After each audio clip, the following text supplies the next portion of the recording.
For a long time, the glory of God has been about the magnifico influence of God in God's macro systems. When you talk about the burning bush of Moses, that was a demonstration of God's glory. You talk about the Red Sea being parted, that was a demonstration of the glory of God. You talk about Mount Sinai, how the mountain quaked with fire. The Bible says the mountain burned and quaked, and the children of Israel ran away. That was a demonstration of the glory of God. But the glory of God can be as big as that mountain quaking, and can be as small as making a teenager like Precious get 7 points. Yeah. What you need is to learn the science of how to bring the glory of God in your personal everyday life. Because God's glory is not just for our reverence of God. No.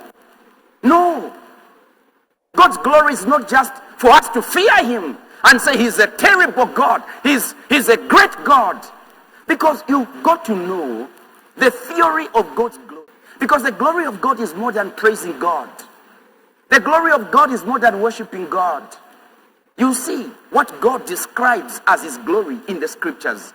This year you'll be a weight-based Christian. I'm telling you. Yes. You'll be a weight-based Christian because that's what God seeks. And that's what his glory is about. Because he's raised us and he's brought us to that place where he wants us to understand him. In Ephesians 5 verse 1, he says, as dear children, be imitators of God. In other words, copy him, learn him. Listen, from this point where you are, I want you to understand that God can be learned. You can know God. You can learn God.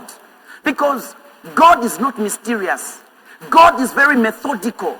That means that if you master the ways of God today, you can be guaranteed that 10 years later, whatever God will be doing, it will be built on whatever he laid. Why? He's a God of foundations. He says, what can the righteous do if the foundations be destroyed? Why? He's a respecter of foundations. That means that if you knew him as a teenager, you can be guaranteed that even in your adult life, he wants to build on what he taught you in your teenagehood. That means that he can be known. He can be learned. You can know him. You can.